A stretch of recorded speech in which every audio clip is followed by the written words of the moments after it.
junto com ele, nós mencionei que o Corsol, para de 5 anos, não a conhecer um reina de tumba, e na 2025, Javelin está a reina de tumba de Hermano Isla Corsol. Conta que sentimento, emoção, a noite depois, quando a coronava reina de tumba. Para mim, estou sincero, ainda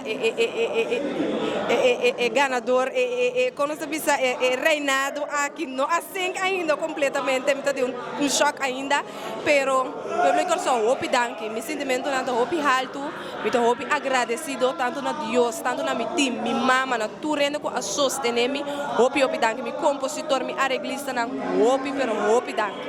Aí para demonstrar que o gente mulher a bem para representar no festival.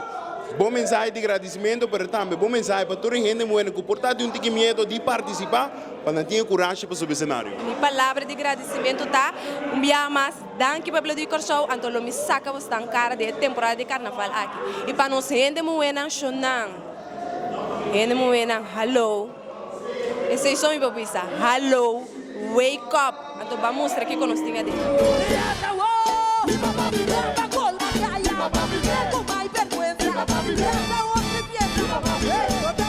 Viva